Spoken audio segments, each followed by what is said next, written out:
नमस्कार, good evening, शुभ संध्या। ओम श्री ब्रह्मानंदाय नमः। ओम श्री केशवानंदाय नमः। स्वागत है आप सभी लोगों का शाम के इस लाइव सेशन में, जिसमें हम लोग चर्चा कर रहे हैं भारतीय इतिहास के बारे में। और आज हम लोग चर्चा करेंगे भारत पर अरब आक्रमण, और यहाँ से भारत के इतिहास की एक नई श्रृंखला आरंभ होगी। और मध्यकाल, जिसको हम बोलते हैं मेडिवल इंडिया, उसकी हिस्ट्री की हम लोग चर्चा करेंगे। उत्तर भारत के प्राचीन काल का इतिहास, दक्षिण भारत के प्राचीन काल का इतिहास हम लोग पूरा कर चुके हैं। अब हम लोग प्रॉपर मध्यकाल में प्रवेश कर चुके हैं। और मध्यकाल के इतिहास में जो आज हम चर्चा करने वाले हैं, एक बहुत निर्णायक मोड़ है।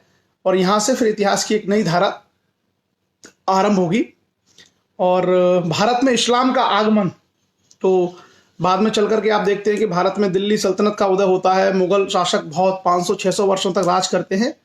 उसी कड़ी में हम लोग भारत में इस्लाम का प्रवेश देखेंगे। भारत में पहले इस्लाम धर्म नहीं था, किस तरीके से भारत में इस्लाम आया और उसका स्वरूप अरब आक्रमण था, उसकी पूरी चर्चा हम लोग करेंगे। और हमारे बीच में जो लोग जुड़ रहे हैं उनका हम स्वागत करते हैं। अंजलि राजपूत, मनीष राजपूत, अंकित जाट, अनीश कुमार, रोहित सिंह लोधी, राजेंद्र कुमार लोधी, लोधी पी के प्रेमी, सुनील सिंह, राम लखन राजपूत, हरिमोहन राजपूत जी, विमल कुमार, शिवम राजपूत, डॉक्टर मोनू राजपूत, ओमकार लोधी, उदय सिंह समाज सेवक, गुलशन राजपूत, कविता पथरिया, इंजीनियर प्रवीण राजपूत, ओम प्रकाश सिंगरौल, गुलशन राजपूत, इंजीनियर अमन वर्मा, पद्मेश लोधी जी, हरश्याम लोधी, लोधी अनिल वर्मा, पंकज कुमार, वीरेंद्र राजपूत अमेठी, यश प्रताप सिंह, अबद सिंह लोधी, दीपक कुमार, विनीता लोधी,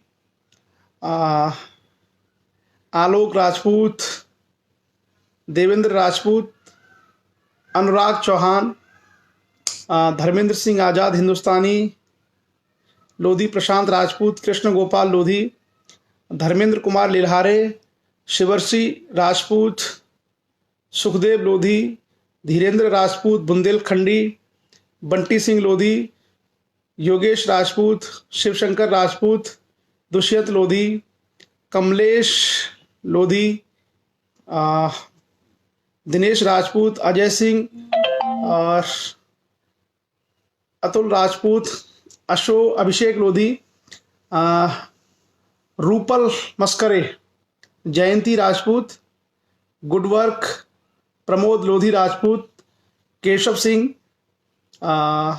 देवेंद्र ठाकुर, तुलसीराम राजपूत, ओबीसी महेंद्र सिंह लोधी, रूपेंद्र कुमार, समीर लोधी, राम नरेश, सतीश लोधी, ओम प्रकाश राजपूत, रविंद्र कुमार लोधी। तो 100 से अधिक लोग जुड़ चुके हैं। हेमंत कुमार राजपूत, गौरव लोधी राजपूत, 100 से ऊपर लोग जुड़ चुके हैं। और बाकी लोग फिर धीरे धीरे जुड़ते रहेंगे, क्योंकि शाम को हमें कम समय मिलता है। शाम की हमारी चर्चा 45 मिनट तक हो पाती है।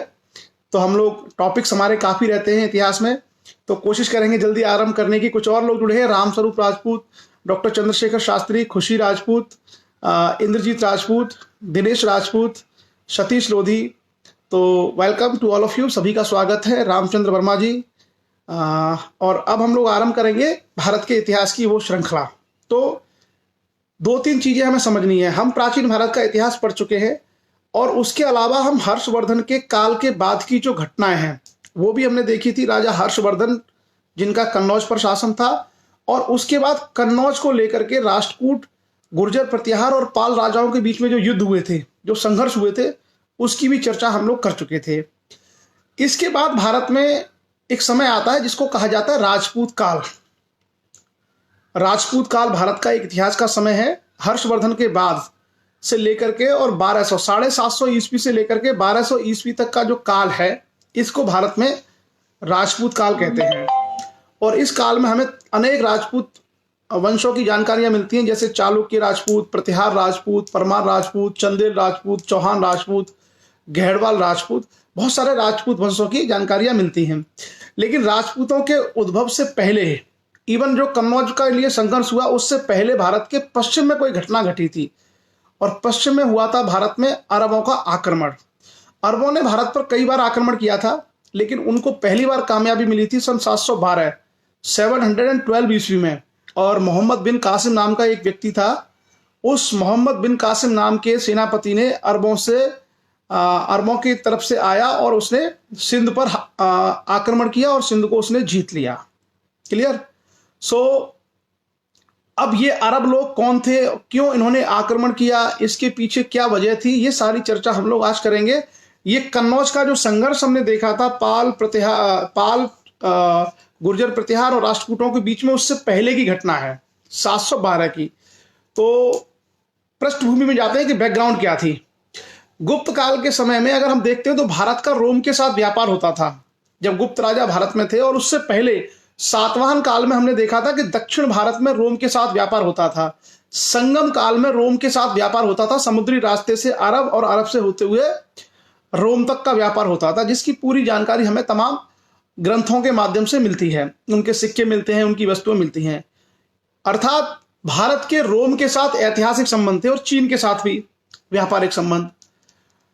तो इतिहास को समझने के क्रम में हमें यह जानना आवश्यक है कि भारत में पहले ज्ञान था और रोम के पास भी ज्ञान था। तो जो सभ्यताएं ज्ञान में आगे थी वही विज्ञान में आगे थी। जो सभ्यताएं ज्ञान में आगे थी वो विज्ञान में आगे थी, और वैज्ञानिक खोजों के माध्यम से, वैज्ञानिक संसाधनों के माध्यम से वो व्यापार, वाणिज्य इत्यादि को करते थे। उनके उत्पादन, उनके उद्योग, ये सारे काम होते थे। आपने सुना होगा कि 570 ईस्वी में अरब में एक जगह पड़ती है मक्का। मक्का में एक व्यक्ति का जन्म हुआ जिसको हम लोग कहते हैं पैगंबर मोहम्मद या मोहम्मद साहब। उनका जन्म हुआ 570 ईस्वी में मक्का में। और पैगंबर मोहम्मद साहब को यह कहा जाता है कि वो ईश्वर के प्रतिनिधि थे और उनको बहुत सारा ज्ञान था। और 40 वर्ष की उम्र में उन्हें एक ज्ञान की प्राप्ति हुई और उस ज्ञान का प्रचार उन्होंने आरंभ कर दिया। तो वहां से जो अरब जगत है, जो अरब जगत केवल रेगिस्तान और इन सारी चीजों के लिए था, उस अरब जगत में एक नया परिवर्तन आना आरंभ हुआ और उन्होंने एक नए धर्म की स्थापना की। जिस तरीके से गौतम बुद्ध ने बौद्ध धर्म चलाया, महावीर स्वामी ने जैन धर्म को चलाया, गुरु नानक ने सिख धर्म को चलाया, उसी प्रकार पैगंबर मोहम्मद ने, उनका जन्म हुआ 570 में और 40 वर्ष की उम्र में उनको ज्ञान प्राप्त हुआ। तो लगभग 610 ईस्वी के आसपास उन्होंने एक इस्लाम धर्म की शुरुआत की और उन्होंने अपने आप को उन्होंने पैगंबर कहा, यानी पैगंबर मतलब ईश्वर का दूत। और उन्होंने उसका प्रचार प्रसार शुरू किया। अब उस समय मक्का में क्या थी? उस समय मक्का का जो क्षेत्र था, अरब का जो क्षेत्र था, वहां पर अधिकांश लोग या तो मूर्ति पूजा करते थे, इसका मतलब हिंदू या ये रहे होंगे, या बौद्ध धर्म को मानने वाले लोग थे, और कबीलाई लोग थे। उस एरिया में ज्यादातर कबीले थे। तो कई कबीलों ने उनका यह विरोध किया। तो आपको पता होगा कि वो मक्का से उनको जाना पड़ा और मक्का से गए वो मदीना। तो मक्का से जो मदीना गए उसको ही बोलते हैं हिज्र करना।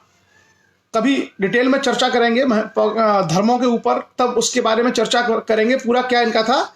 तो कुल मिलाकर के एक इस्लाम नया धर्म आया दुनिया में और उसने अरब में अपना प्रचार प्रसार आरंभ किया और लोग उससे प्रभावित होते चले गए और बड़ी संख्या में लोगों ने इस्लाम को वहां अपनाना आरंभ कर लिया।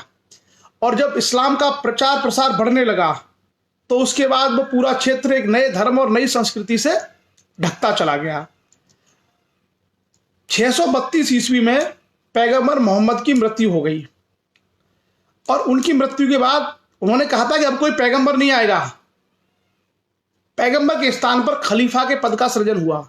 पैगंबर के बाद खलीफाओं के पद का सृजन हुआ और अलग अलग खलीफा बनने लगे और उनका काम था इस्लाम का प्रचार और प्रसार करना।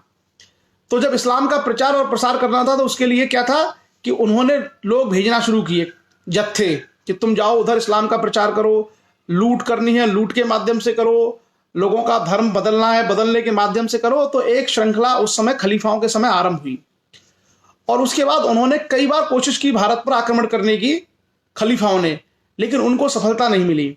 पहली बार उनको सफलता मिली 712 में जब मोहम्मद बिन कासिम ने सिंध पर सफल आक्रमण किया। तो ये पूरी की पूरी पृष्ठभूमि है। अगर उस समय की हम भारत की स्थिति देखें कि भारत में उस समय क्या सिचुएशन थी, तो भारत में हर्षवर्धन के बाद राजनीतिक शक्तियां तितर बितर हो गई थी। छोटे छोटे राज्य थे कोई बड़ी शक्ति हमें भारतवर्ष में दिखाई नहीं देती है। दक्षिण भारत में जरूर हमें बड़ी शक्तियां दिखती हैं, पल्लवों के रूप में, चालुक्यों के रूप में, चोलों के रूप में। लेकिन उत्तर भारत में हम देखते हैं कि उत्तर भारत जैसे गुजरात, राजस्थान, आपका उत्तर प्रदेश, हरियाणा, पंजाब, जो और इवन पाकिस्तान, उस समय पाकिस्तान भी उसी का हिस्सा था भारत का। तो उस पूरे क्षेत्र में हमें कहीं भी कोई बड़ी राजनीतिक शक्ति दिखाई नहीं देती है। सिंध पर एक राजा का शासन हमें पता चलता है, राजा दाहिर। उस समय राजा दाहिर सिंध पर शासन कर रहे थे जब मोहम्मद बिन कासिम ने सिंध पर आक्रमण किया था। अब सवाल उठता है कि मोहम्मद बिन कासिम ने भारत पर यानी सिंध पर आक्रमण क्यों किया, क्या इसकी वजह थी? तो हम उन सारे कारणों की चर्चा करते हैं कि क्या क्या कारण थे, और उसके बाद हम उसकी समीक्षा करेंगे। सबसे पहले इस्लाम का उदय हम देख चुके हैं कि इस्लाम का उदय किस तरीके से हुआ और खलीफाओं ने किस तरीके से इसके लिए प्रसार आरंभ किया। सबसे पहला जो कारण था कि आपको पता है कि अरब का जो क्षेत्र था वो साधन संपन्न नहीं था, वो रेगिस्तानी एरिया था, और उस रेगिस्तानी एरिया में संसाधन नहीं थे। तो संसाधनों की आवश्यकता पड़ती थी खलीफाओं के लिए। तो उसका एक बड़ा कारण हो सकता था कि आप जाइए, युद्ध करिए और जीत करके लाइए या लूट करके लाइए। तो एक कारण था लूट, कि लूट के माध्यम से संसाधन जुटाना। इसलिए आपने देखा कि मोहम्मद बिन कासिम आया, उसने लूटा। उसके बाद आगे समय में आप देखेंगे कि इस्लाम के प्रचार प्रसार के नाम पर जो मोहम्मद गजनवी जो आएगा, मोहम्मद गजनवी भारत पर 17 बार आक्रमण करेगा और वो लूटेगा। हर बार आएगा, हर बार लूट के ले जाएगा। तो एक बड़ा कारण था लूट करना। दूसरा बड़ा कारण था अपने साम्राज्य का विस्तार करना। जो इस्लामिक साम्राज्य था खलीफाओं का, उस साम्राज्य का विस्तार करना। तो आपने देखा होगा कि पहले मक्का मदीना से शुरू होने वाला इस्लाम धीरे धीरे फैलता चला गया, साम्राज्य का विस्तार होता चला गया, यूरोप तक पहुंच गया, अफ्रीका तक पहुंच गया, और एशिया के बहुत सारे देशों में इस्लाम की स्थापना हो गई, जबकि पहले इस्लाम धर्म कहीं पर भी नहीं था। उसके बाद एक इसका कारण था इस्लाम का प्रचार और प्रसार करना। भाई किसी ने धर्म बनाया है तो धर्म बनाने वाले का सबसे बड़ा काम यह होता है कि उस धर्म का प्रचार किया जाए, उसका प्रसार किया जाए। तो एक इसका बड़ा कारण यह था कि अरब खलीफा इसलिए आक्रमण करवाते थे ताकि वो अपने धर्म का प्रचार और प्रसार कर सके। उसके बाद आगे देखते हैं कि एक बंदरगाह पड़ता था देवल, सिंध नदी पर एक देवल नाम का बंदरगाह था। सिंध नदी नहीं, बेसिकली अरब, जहां सिंध का मुहाना है वहां पर देवल बंदरगाह था। और उस बंदरगाह पर कुछ लुटेरे रहा करते थे, और वो जो क्षेत्र था वो राजा दाहिर की टेरिटरी थी, यानी राजा दाहिर के राज्य की सीमा में आता था। लेकिन वहां पर कुछ लुटेरे रहते थे और वो लुटेरे वहां से निकलने वाले व्यापारियों को लूट लेते थे। तो अरब के जो व्यापारी थे उनका बड़ा नुकसान होता था, और राजा दाहिर उन पर कोई ठीक सा नियंत्रण नहीं लगा पाता था, उन पर लुटेरों पर। तो उनको एक एक्सक्यूज मिल गया था कि हाँ ये लोग लूटते हैं, इसलिए हम लोग यहाँ पर आक्रमण करके इसको जीत लेते हैं। एक कारण ये था। और एक तत्कालीन कारण कि ऐसी कौन सी वजह थी कि खलीफा को आक्रमण करवाना पड़ा। तो जैसा मैंने कहा कि मोहम्मद पैगंबर के बाद अरब जगत में बौद्धिक क्रांति का उद्भव हुआ। वहां पर बहुत तेजी से ज्ञान विज्ञान को बढ़ावा मिला अरबों में, और अरबों का व्यापार रोम के साथ, श्रीलंका के साथ, भारत के साथ मजबूत होता चला गया। तो अरब के व्यापारी श्रीलंका के साथ व्यापार करते थे। एक बार ऐसा हुआ कि श्रीलंका के बहुत सारे व्यापारी जो अरब में व्यापार करने गए थे अपने परिवारों के साथ वहीं रहने लगे। उनमें से कुछ व्यापारियों की किसी यात्रा के दौरान मृत्यु हो गई, उनकी महिलाएं और बच्चे श्रीलंका में रह गए।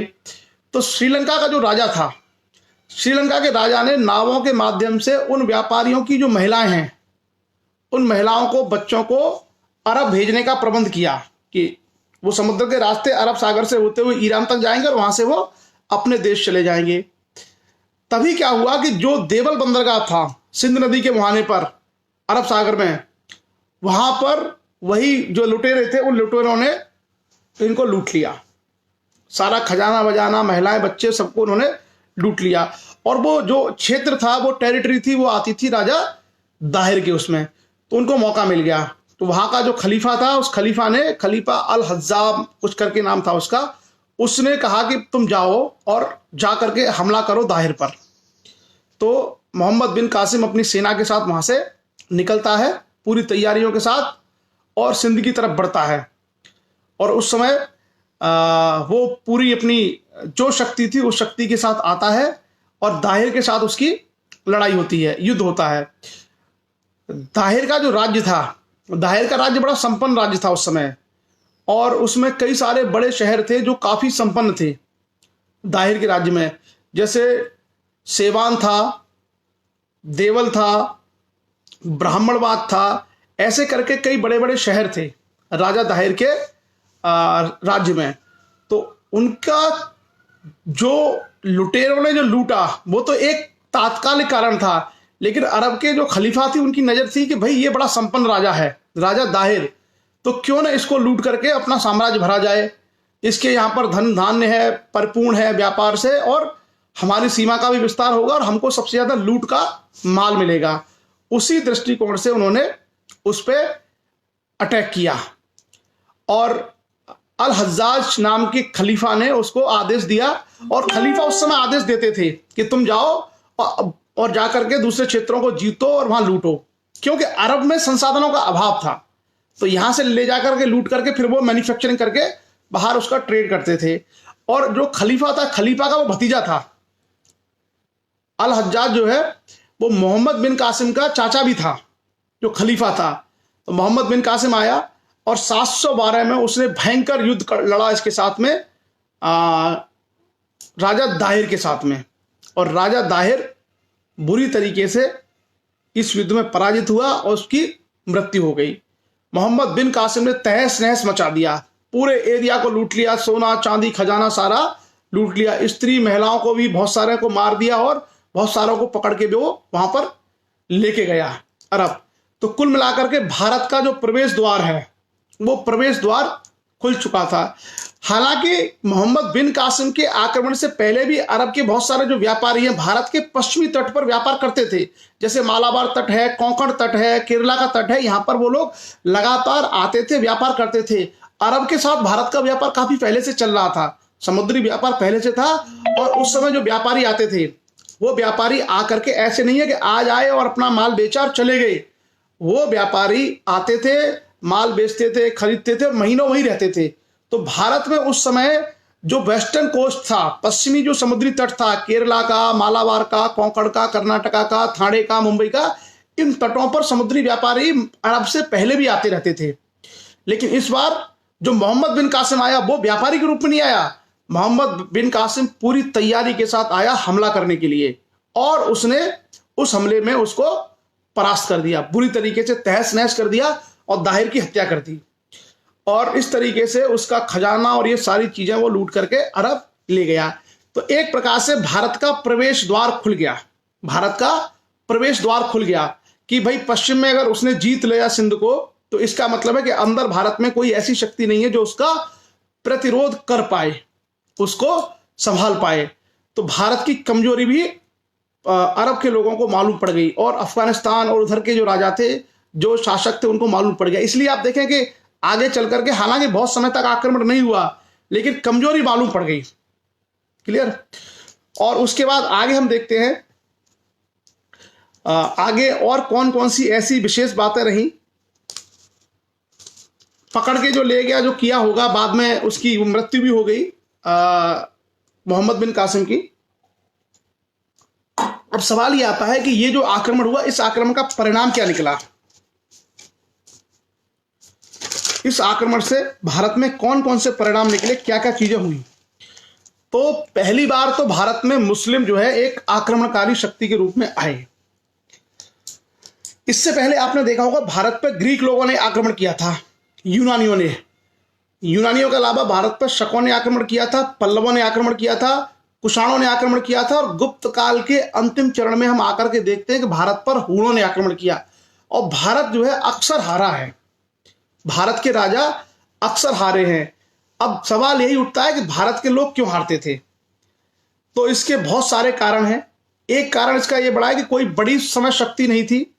दूसरा, भारत के जो राजा थे, जो शक्तियां थी, उन शक्तियों में आपस में झगड़े थे, उसमें आपस में लड़ाइयां थी, और इस कारण से वो आपस में कभी एकता स्थापित नहीं कर पाए।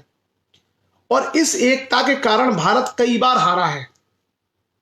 मतलब आप अगर पूरे इतिहास में देखेंगे तो शायद दुनिया में भारत एक ऐसा देश है जो सबसे ज्यादा युद्धों में पराजित हुआ है। तो इससे क्या सीख मिलती है? इससे यह सीख मिलती है कि हम सभी लोग, भारत जैसा इतना विशाल देश, जो दुनिया की दूसरी सबसे बड़ी आबादी जिस देश में रहती है, वो देश कई बार विदेशी शक्तियों से पराजित हुआ है।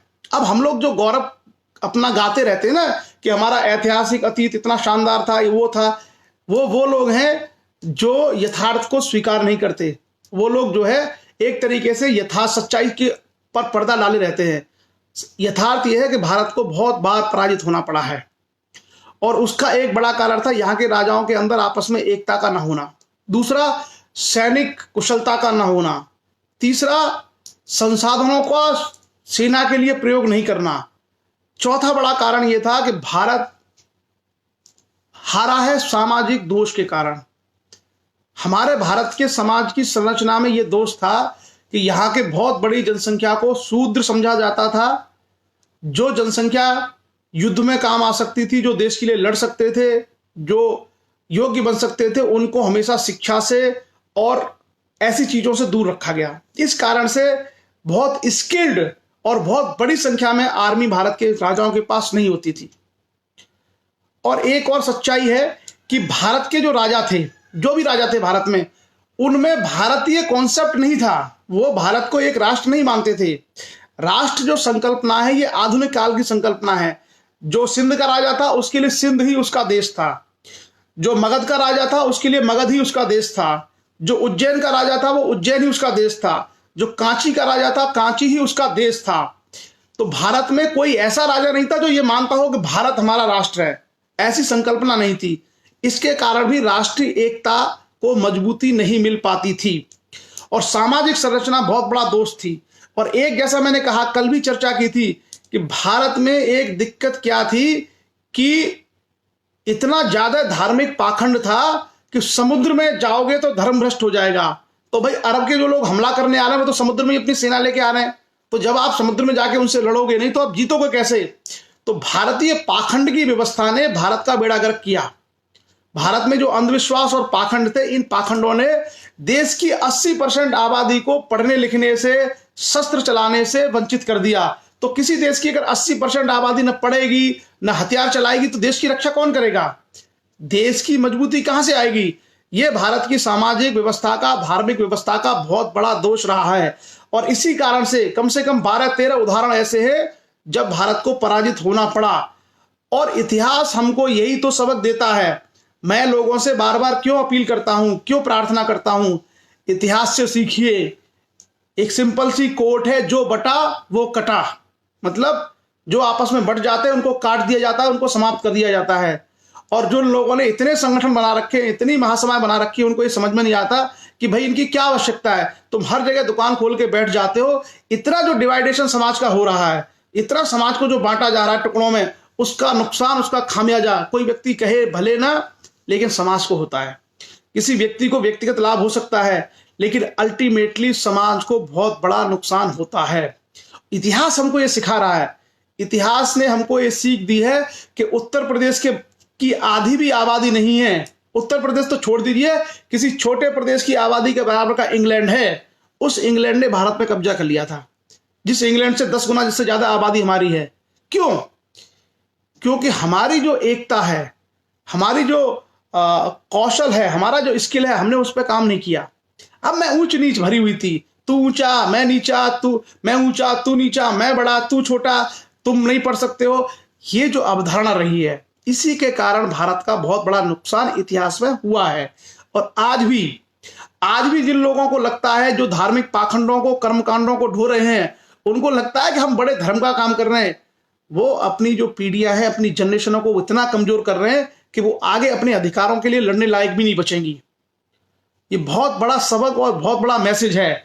और समाज में जो, मुझे शब्द नहीं बोलना चाहिए, कुकुर मुत्तों की तरह सैकड़ों की संख्या में जो महासभाएं और संगठन बने हुए हैं, इनका अल्टीमेटली समाज को सिर्फ नुकसान होगा।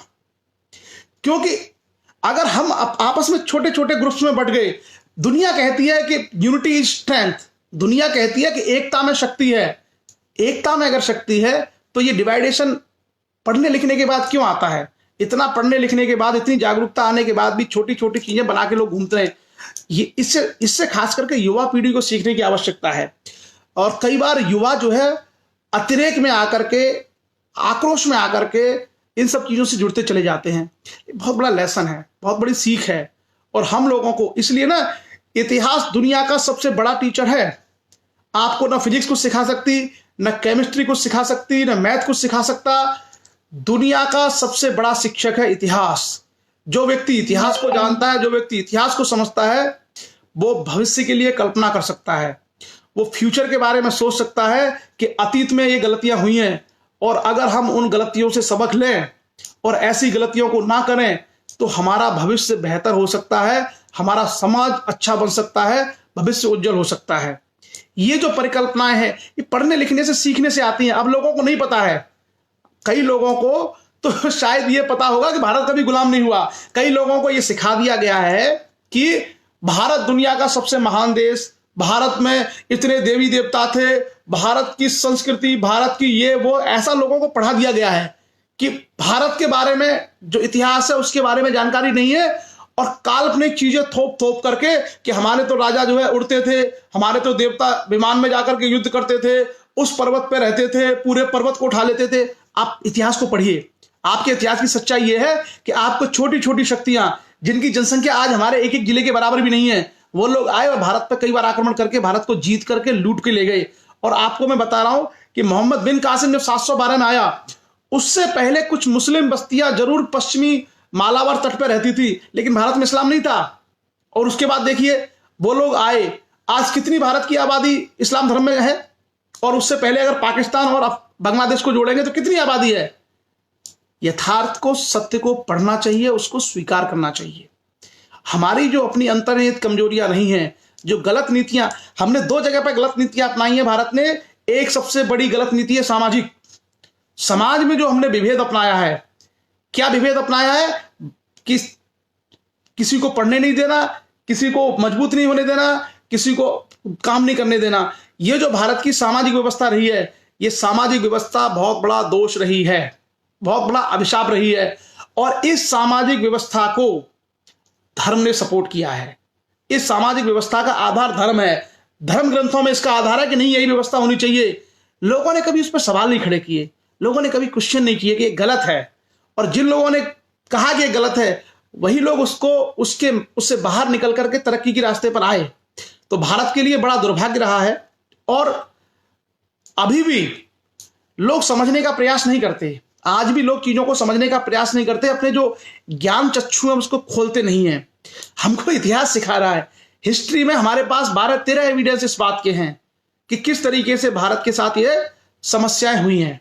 बहरहाल हमारी चर्चाएं अक्सर होती रहती है और मुझे लगता है कि आप लोग कम से कम समझेंगे कि दोषपूर्ण सामाजिक संरचना, कर्मकांड आधारित धार्मिक व्यवस्थाएं राष्ट्रों का, समाजों का पतन करती हैं। और जिस दिन लोग ये समझ जाएं, जितना जल्दी है उसका सुधार कर लें, उतना ही समाज के लिए, परिवार और राष्ट्र के लिए बहुत महत्वपूर्ण होता है। चलिए अब हम आते हैं कि जब उन्होंने आक्रमण किया, जीत लिया सिंध को, तो सिंध को जीतने के बाद फिर उसके बाद क्या हुआ कि उसका प्रभाव क्या पड़ा हमारे देश पर। तो पहली बात, भारत में इस्लाम धर्म आ गया। और उसके बाद आप देखेंगे कि इस्लाम बढ़ता ही रहा। महमूद गजनवी के समय, गौरी के समय और बढ़ता रहा। और आगे चल करके तुर्कों के समय में तो भारत में इस्लाम की सत्ता स्थापित हो गई। दिल्ली सल्तनत जो है, जिसमें आप कुतुबुद्दीन ऐबक को पढ़ेंगे, आप इल्तुतमिश को पढ़ेंगे, आप रजिया सुल्तान को पढ़ेंगे, आप फिरोज शाह तुगलक, मोहम्मद बिन तुगलक, इब्राहिम लोदी, सिकंदर लोदी, ये जो सब आप पढ़ेंगे, उस समय तो आप पाएंगे कि ये जो सारी की सारी चीजें हैं, इस्लामिक राज्य स्थापित हो गया भारत में। और वो कब तक चला? एक तरीके से मोहम्मद गौरी जब 1192 में कई लड़ाई जीतता है, तराइन की दूसरा युद्ध, तो उसके बाद देखिए तराइन की लड़ाई के बाद मोहम्मद गौरी कुतुबुद्दीन ऐबक को अपॉइंट करता है अपना गवर्नर। और पहले वो लाहौर से शासन करता है, बाद में वो दिल्ली अपनी राजधानी बना लेता है। उसके बाद क्या होता है? उसके बाद 1857 में जब भारत की लड़ाई का अंतिम जो समय था, जहां भारत के राजा को हटाया गया, तब तक भारत में इस्लामी राज्य है। तब तक भारत में इस्लामी राज्य है। आप देखिए 1191 से लेकर के 1857 में जो अंग्रेजों से लड़ाई हुई थी, तो उस समय भारत का बादशाह बहादुर शाह जफर था। मतलब एक तरीके से भारत में इसके बाद निरंतर उनकी परंपरा बनी रही, लगातार उन्हीं का शासन चलता रहा। तो हम लोग क्या है, हम लोग मूल्यांकन नहीं करते, हम लोग चीजों को एनालिसिस नहीं करते, और उसकी बड़ी खामी यह है कि रिसर्च एंड स्टडी नहीं है, अध्ययन नहीं है, रिसर्च नहीं है, चीजों को जानते नहीं है, चीजों को पढ़ते नहीं है, और आंख बंद करके मानते चले आ रहे हैं। मैं एक सवाल आपसे कहता हूं, गांव में कोई व्यक्ति ऐसा है जिसको महात्मा गांधी जी की भाषा में हरिजन या एससी कहा जाता है, उसको क्यों नहीं पढ़ने दिया? उसको क्यों शिक्षित नहीं होने दिया? या क्यों उसको हथियार नहीं चलाने दिया? क्यों उसको सैनिक नहीं बनने दिया? क्या वो देश के लिए योगदान नहीं दे सकता था? दे सकता था। आज देखिए ना आप, डॉक्टर भीमराव अंबेडकर जिस समाज से थे, उस समाज से शिक्षा हासिल करके देश के पहले कानून मंत्री बने। आप देखिए उन्होंने संविधान लिख डाला, क्यों नहीं दे सकता? हर व्यक्ति जो मनुष्य है वो ईश्वर की रचना है, सभी के पास वही दो हाथ, वही दो पैर, वही दो आंखें, ईश्वर ने मनुष्य को समान बनाया है। तो इसका मतलब है उसके पास बुद्धि भी समान होगी, उसके पास योग्यता भी समान होगी, तो उसको समान अवसर मिलना चाहिए। अगर उसको समान अवसर मिला तो वो भी तो देश के लिए योगदान करेगा। और किसी भी राष्ट्र का, किसी भी समाज का उत्थान इस बात पर निर्भर करता है कि उसके जो नागरिक हैं, उसके जो लोग हैं, वो कितने कॉम्पिटेंट हैं, कितने पढ़े लिखे हैं, कितने स्किल्ड हैं, कितने इंटेलिजेंट हैं। अब जैसे उदाहरण के रूप में आप मान के चलिए कि आपका एक परिवार है, आपके परिवार में एक आप हैं और आपके 4 भाई हैं, और बाकी मिस्त्रियां हैं और बच्चे हैं। आप पढ़ लिख करके बन गए प्रोफेसर और आप चले गए भोपाल, वहां आप रहने लगे अपनी पत्नी और अपने बच्चों के साथ। और गांव में जो आपके भाई थे उन्होंने शिक्षा हासिल नहीं की, वो खेती करते रहे, उनके बच्चे भी नहीं पढ़े। तो जब आप कभी इकट्ठा बैठेंगे तो आप पाएंगे कि आपके जो 3 भाई जिनकी शिक्षा अच्छी नहीं हुई या जिनको अच्छा रोजगार नहीं मिला, वो गरीब रह गए, और आपके एक पढ़े लिखे होने से आपका पूरा परिवार उतना मजबूत नहीं होगा।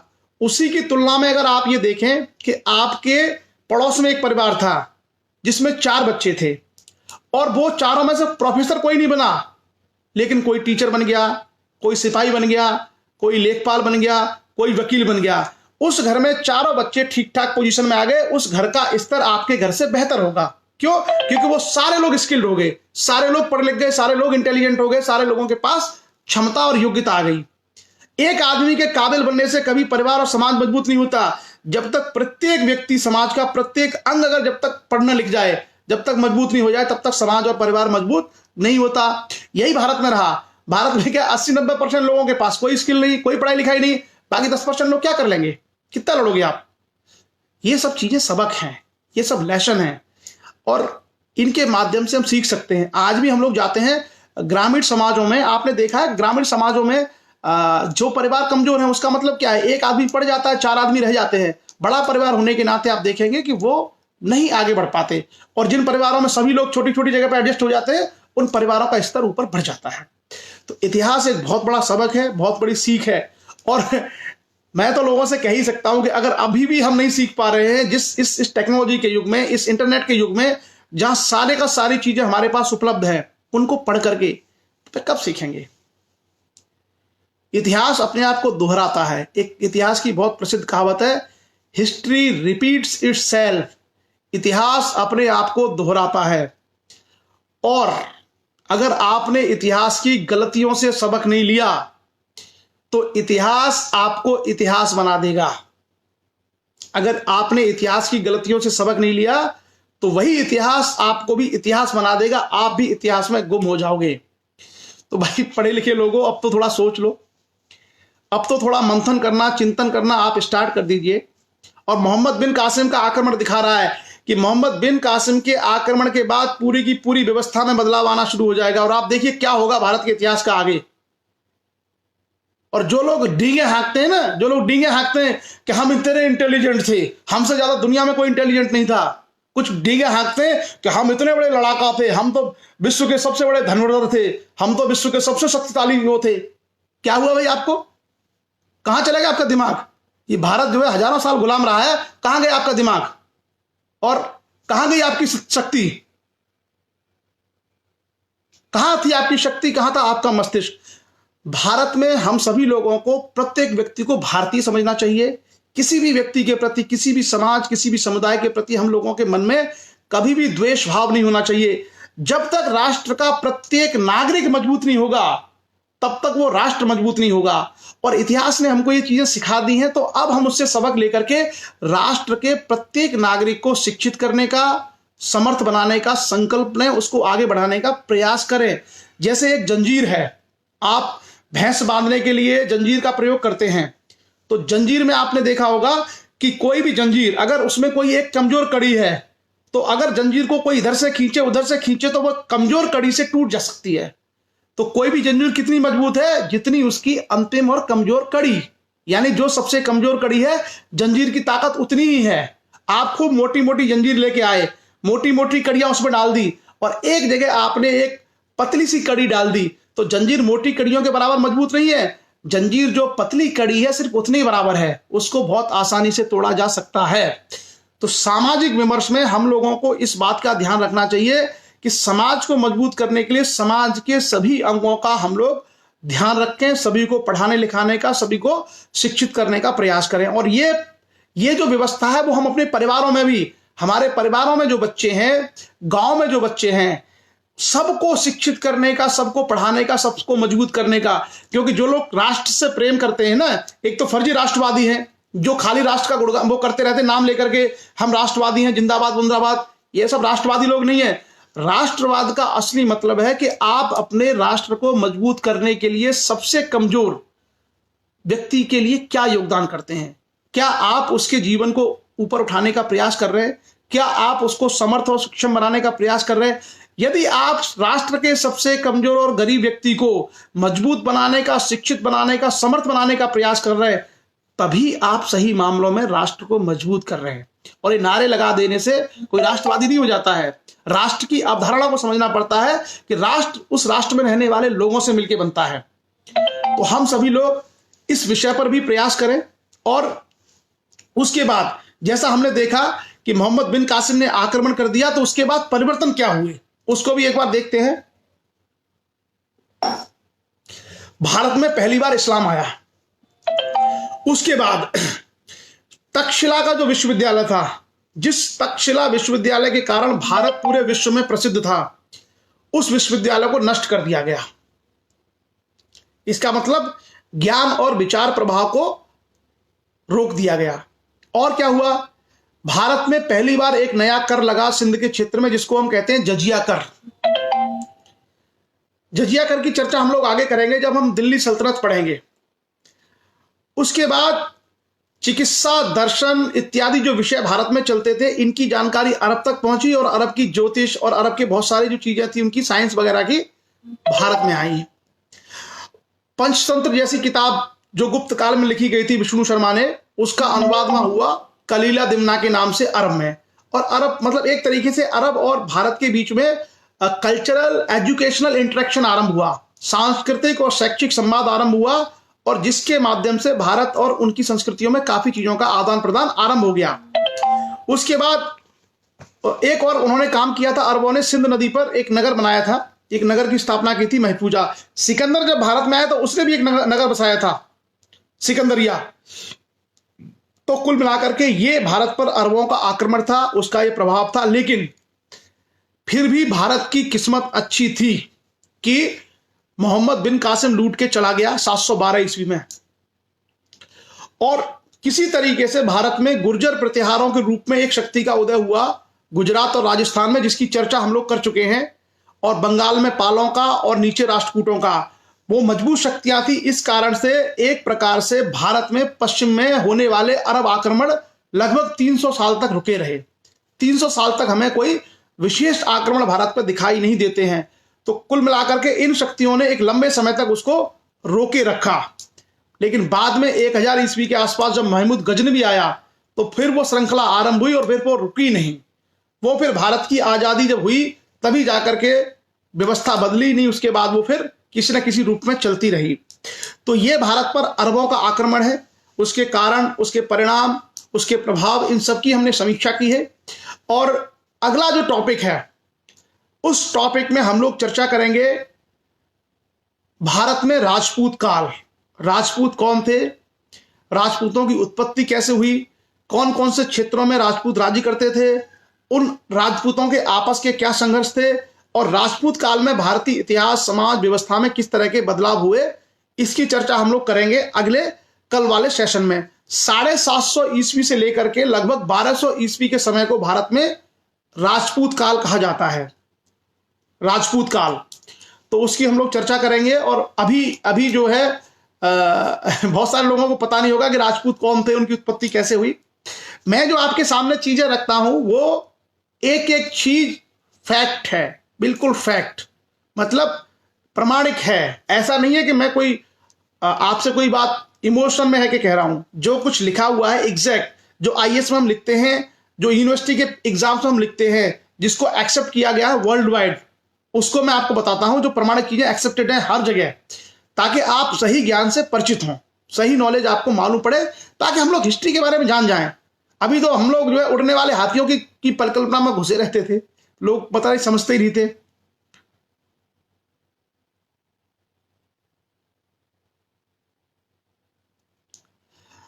करिश्मा वर्मा का क्वेश्चन है, मजदूरों का जो रेड फ्लैग है, लाल जो झंडा है मजदूरों का, संभवतः ये कम्युनिस्ट क्रांति से संबंधित है रेड फ्लैग, और इसका संबंध या तो रूस से रहा होगा या फिर इसका संबंध चीन से रहा होगा। मैं आपको एग्जैक्ट देख के बता दूंगा, लेकिन ये कम्युनिस्ट क्रांति का प्रतीक है रेड फ्लैग मजदूरों के द्वारा।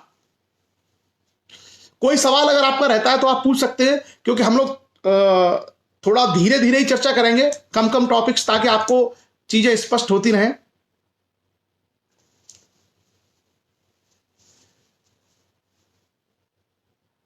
अभी देखिए क्या है ना, क्योंकि कई बार क्या होता है कि चीजों को हमें गहराई से समझने की आवश्यकता होती है। भारत में अगर आप गरीबी के आंकड़े निकालेंगे, ऐसे लोग जिनको ठीक से भोजन भी उपलब्ध नहीं है अभी भी, तो ऐसे लोगों की आबादी कम से कम 20-25% है भारत में आज भी, जो घोर गरीबी में जी रहे हैं। तो भारत में 20-25% लोग अगर घोर गरीबी में जी रहे हैं, तो इसका मतलब है कि हमने उनका शैक्षिक विकास पूरे तरीके से नहीं किया है। उनके पास स्किल नहीं है, उनके पास वो शिक्षा, वो स्किल, वो हुनर नहीं है। अगर 20 करोड़ आदमी या 25 करोड़ आदमी सिर्फ रोटी के लिए परेशान है, तो वो सारी चीजें अभी भी उन तक नहीं पहुंची हैं। और यही प्रयास होना चाहिए। सभ्यता के विकास क्रम में हम लोगों को ये सारी बातें ध्यान से रखनी चाहिए, और अगर हम इन सब चीजों का ध्यान रखेंगे तो निश्चित रूप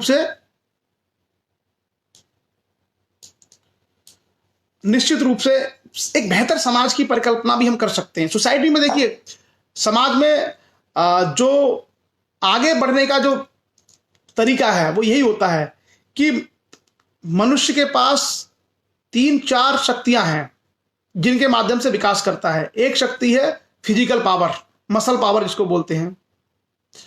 दूसरी शक्ति है मानसिक शक्ति, बौद्धिक क्षमता, उसके माध्यम से विकास करते हैं।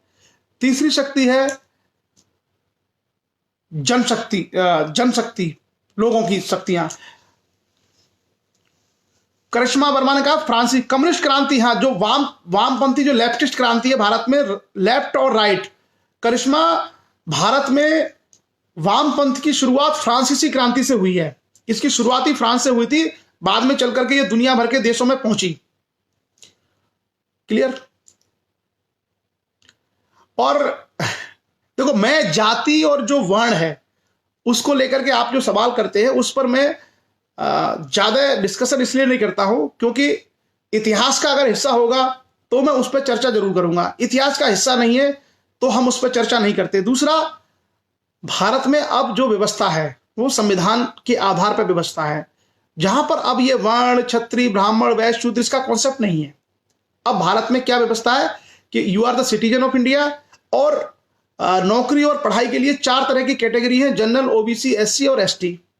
तो मुझे लगता है हम लोगों को संवैधानिक प्रावधानों के दायरे बात करनी चाहिए, जिनके माध्यम से लोगों को लाभ होता है, उनको समझना जानना आवश्यक है। तो पुरानी ऐसी चीजें जिनका कोई रिलेवेंस अब नहीं रहा है, उसके बारे में डिस्कशन करना मुझे लगता है अप्रासंगिक है। उसके बारे में परिचर्चा करने से कोई किसी तरह का लाभ किसी को नहीं होगा। हम फालतू अपने समय को उलझाए रखेंगे। हिस्ट्री को पढ़ना इसलिए जरूरी है कि हिस्ट्री से सबक ले सके, सीख सके, वो आवश्यक है, अदरवाइज उसकी कोई बहुत आवश्यकता नहीं है। ऐसी चीजें बहुत सारी जो जो गलत परंपराएं और जो रीतियां थी, वो रीतियां सारी समाप्त हुई। जैसे अब लोधी हेमंत राजपूत का सवाल है, ये अतार्किक सवाल है, इररिलेवेंट, ऐसे सवाल की कोई आवश्यकता नहीं है। ये सवाल बेकार सवाल है। ऐसे सवाल आप क्यों करते हो? आप इतिहास को जानो ना सही तरीके से, आप हिस्ट्री को सही तरीके से जानो, और ऐसे इतिहास को जिसके माध्यम से आपके बच्चे आईएएस बने, आपके बच्चे जज बने। हम लोग उन चीजों पर बात करें ना, हम उन चीजों पर बात करके जो अनावश्यक पहलू हैं जिसका कोई रिलेवेंस नहीं है। इसलिए मैं कह रहा हूं कि हमारी जो सोच है, हमारी सोच के केंद्र में संविधान होना चाहिए। हमारी सारी सोच, सारी शिक्षा प्रणाली के केंद्र में संविधान होना चाहिए, और संवैधानिक प्रावधानों के आधार पर, चाहे इतिहास हो, चाहे शिक्षा प्रणाली हो, चाहे जो सारी चीजें हों, वो सारी की सारी चीजें हम लोगों को डिस्कस करनी चाहिए। तो आई होप कि थोड़ा सा छोटा सेशन था, लेकिन वो सेशन जो है एक विशेष टॉपिक भारत पर अरबों के आक्रमण को लेकर के था। और मैं यही उम्मीद करता हूं कि हिस्ट्री को एक फैक्ट के माध्यम से आपने समझने का प्रयास किया होगा। 712 में आक्रमण होता है, और उसके बाद हम देखेंगे कि 300 साल तक भारत सुरक्षित है, अगले 300 साल। और वो सुरक्षित कौन कौन से राजवंश हैं, कौन कौन सी शक्तियां हैं जिनके माध्यम से सुरक्षित है, उसकी चर्चा हम लोग कल करेंगे। और कल का सेशन थोड़ा लंबा हो जाए, लेकिन हमारा प्रयास ये होगा कि हम राजपूत काल के बारे में पूरा पढ़ेंगे एक सेशन में, कि राजपूत कौन थे और उनके प्रमुख राजा कौन थे, किस किस क्षेत्र में थे, और उनके किन किन से लड़ाइयां हुई, और विदेशी शक्तियां कौन कौन सी आईं। फिर आपका विजन क्लियर होता चला जाएगा। तो चलिए,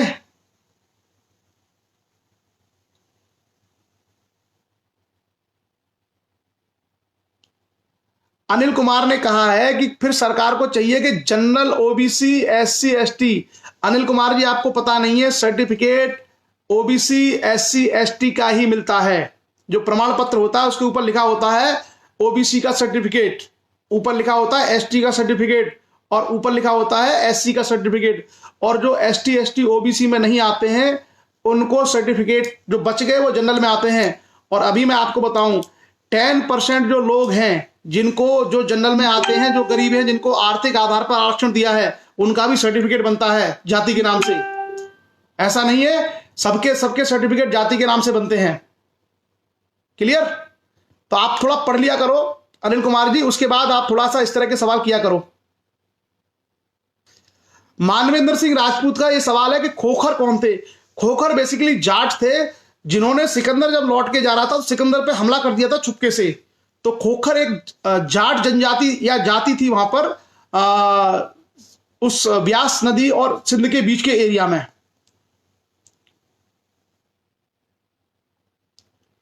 किशोर सिंह लोधी जी का कोई है? अच्छा, क्लियर। मैं क्वेश्चंस देख रहा हूं आपके, कोई भी ऐसा रिलेवेंट क्वेश्चन होगा तो मैं उसकी जानकारी आपको दूंगा।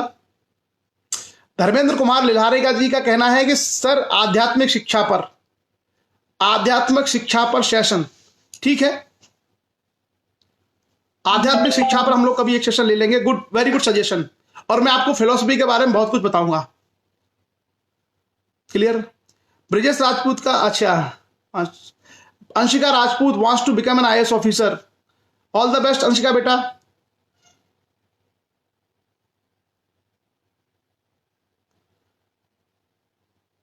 क्लियर?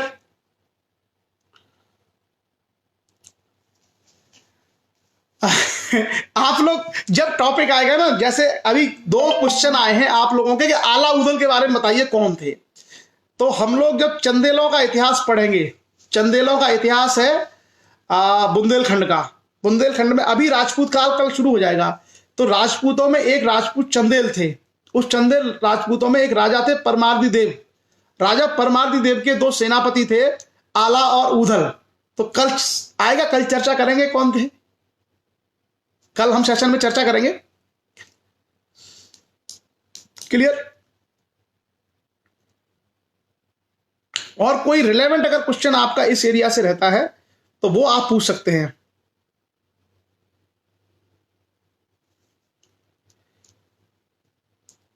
अनिल कुमार जी, अनिल कुमार जी, आपको पता है आप एक काम करिए, आप जो आरक्षण के संबंध में जो नियमावली है उसको पढ़िए। जो आरक्षण दिया जाता है उसमें कई क्राइटेरिया हैं। इनकम का क्राइटेरिया है, शैक्षणिक पिछड़ेपन का क्राइटेरिया है, जाति का एक आधार है, बहुत सारे क्राइटेरिया हैं। आपके पास कितनी लैंड होती है, आपके पास इनकम कितनी होती है, उन सबको आधार बना करके किसी समाज को, किसी क्षेत्र को या किसी लोगों को कैटेगरी में डाला जाता है और तब वो सर्टिफिकेट जारी होता है। तो कुछ जगह वो आधार है जाति का आधार।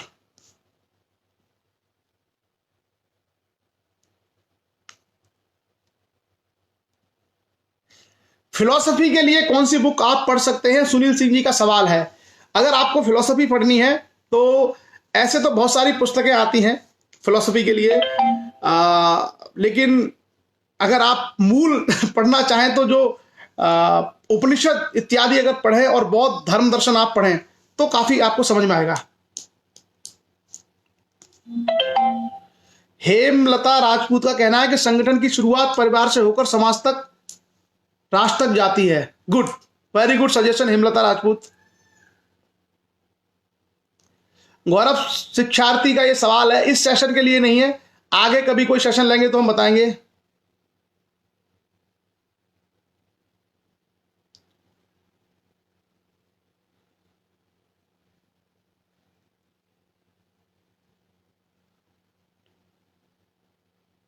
यस,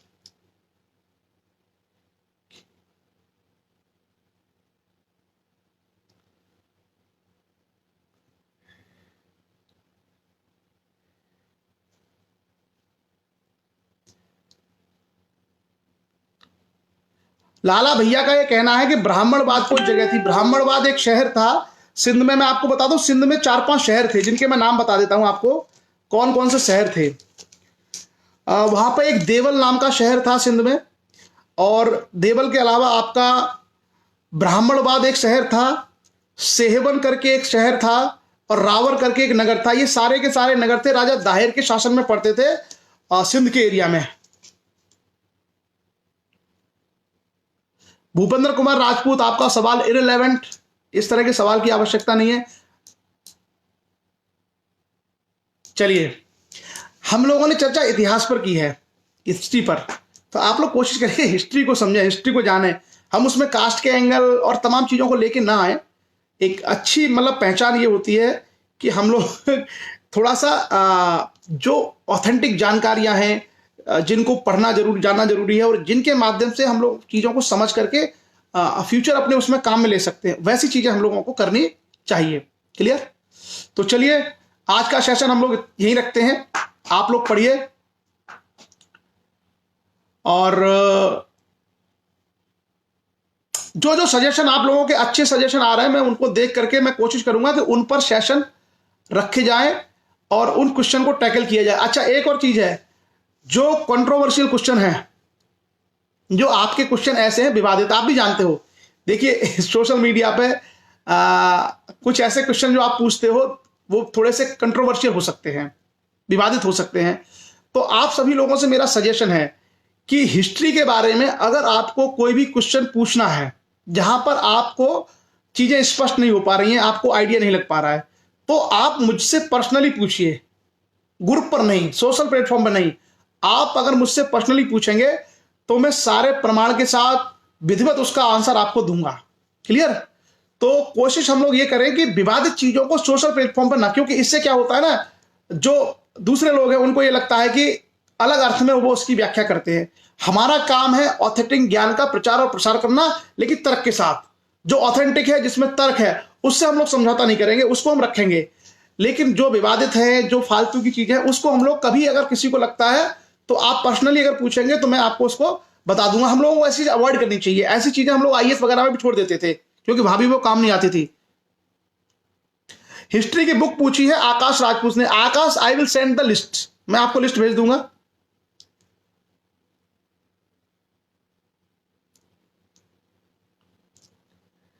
चलिए, भारतीय संविधान के लिए अनिल ने पुस्तक पूछी है, तो अनिल कुमार आप एक काम करो, डीडी बसु का भारत का संविधान, या सुभाष कश्यप का भारत का संविधान, या ब्रिज किशोर का भारत का संविधान, उसके अलावा लॉ पब्लिकेशन का बेयर एक्ट, या लक्ष्मीकांत की भारतीय राज्य व्यवस्था। ये पुस्तक आप ले लीजिए, आपके लिए पर्याप्त है संविधान के लिए, कोई सी भी एक बुक। क्लियर? अच्छा ठीक है, मुझे सजेशन आप लोगों को मिल रहे हैं, हम लोग कोशिश करेंगे। तो चलिए आज के इस सेशन को हम लोग, हेमलता राजपूत जी पर्सनली पूछिएगा, मैं आपके जवाब दूंगा। पर्सनल आप मुझे पूछिएगा, आई विल आंसर यू। नीति शास्त्र की बुक कौन सी अच्छी है? मैं एक बार लिस्ट चेक करूंगा कि नीति शास्त्र के लिए क्या पढ़ सकते हैं आप। क्लियर? मैं आर के राज, मैं कुछ पुस्तक चेक करके बताऊंगा कौन सी पुस्तक आपके लिए उपयोगी होगी। क्लियर? सो चलिए 8 बजने वाले हैं और डिनर का भी टाइम है, खाना खाने का समय हो गया है, आप लोगों का भी समय हो रहा होगा। For history Upendra Kaur, for English for ancient India Brajesh Rajput ji, Upendra Kaur की book only for ancient India. आपको मॉडर्न मेडिवल के लिए अलग से बुक्स पढ़नी पड़ेंगी and I will share the list of the books. Clear? जिनको भी बुक्स चाहिए, टीचिंग मटेरियल चाहिए, आप लोग मेरी पर्सनल आईडी पर भेज सकते हैं। I will provide all the materials, सारी जो लिस्ट है I will provide the list.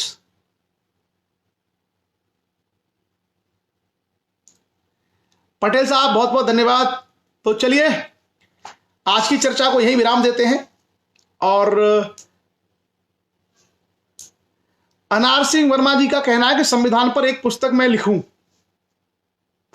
तो संविधान पर इतनी सारी किताबें मार्केट में उपलब्ध हैं, मैं ये चाह रहा हूं कि मैं समाज के ऊपर पुस्तक लिखूंगा, समाज, उसका इतिहास, वर्तमान दशा। संविधान की किताबें बहुत आसानी से उपलब्ध है, फिर भी अगर आपको लगता है तो एक शॉर्ट में नोट्स में बना सकता हूं। हेमलता जी आपको मेरा नंबर मिल जाएगा?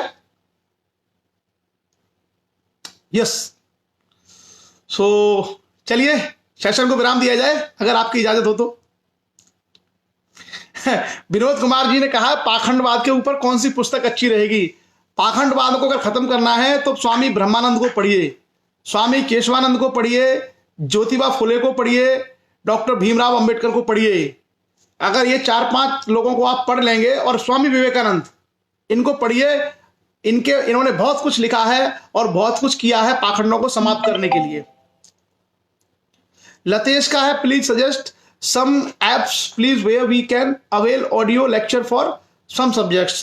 तो Latesh, you have all the material on internet, specially on YouTube, and you can access so many channels. आप अपना सब्जेक्ट डालिए and then you will have so many links, so you can access any one link and you can get your material there.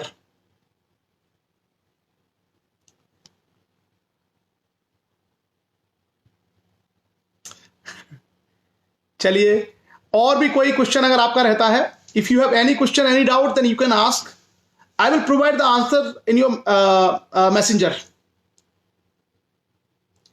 Okay Abad Singh Lodhi की request pending है, I will do it today, मैं कर लूंगा आज। App मैंने आपको बता दिए हैं, ऐप्स भी हैं, आपको मैं प्रोवाइड भी करा दूंगा। अन अकेडमी के नाम से आप देखते हैं, उसमें बहुत सारी चीजें हैं। अन अकेडमी, उससे आप पढ़ सकते हैं, बहुत कुछ उसमें लिखा हुआ, बहुत सारी चीजें उस पर आपको मिलती हैं। सारे सब्जेक्ट को वो लोग पढ़ाते हैं ऑनलाइन।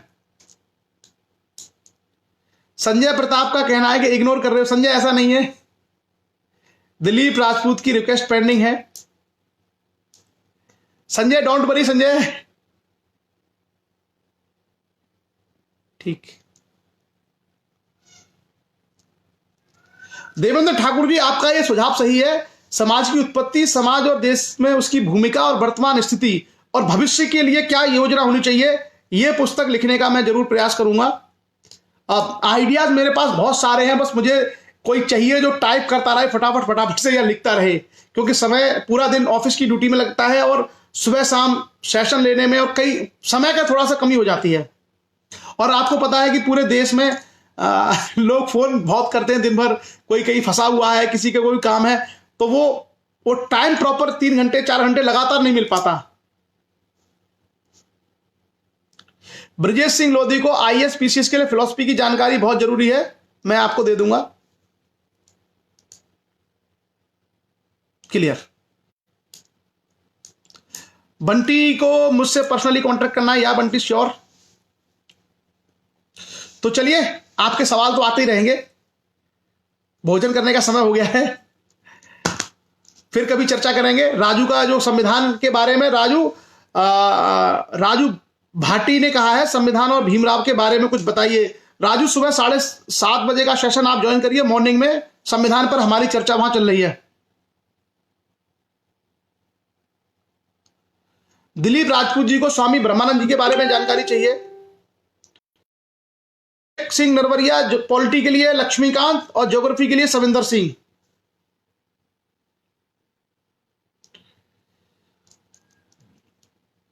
क्लियर।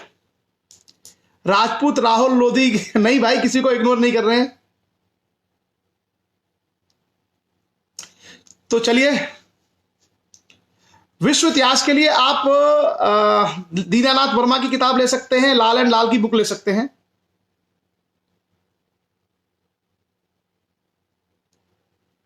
संजय प्रताप, संजय मुझे पर्सनली मैसेज करना, I will provide all the details. Okay, चलिए साहब, भोजन का समय हो रहा है हमारा 8 बज गए। सो इजाजत चाहूंगा आप सब लोगों से। आप सभी लोगों ने अपना समय दिया। आज का सेशन बस हम लोग यही समाप्त करते हैं। मेरा नंबर आपको सबको मिल जाएगा। सुबह 7:30 बजे हम लोग इतिहास संविधान पर अपना सेशन लेंगे। आप लोग प्लीज, जिनके भी क्वेश्चन बच गए हैं, वो सभी लोग संविधान वाले सेशन में सुबह मॉर्निंग में आए। तब तक के लिए शुभ रात्रि, जय हिंद।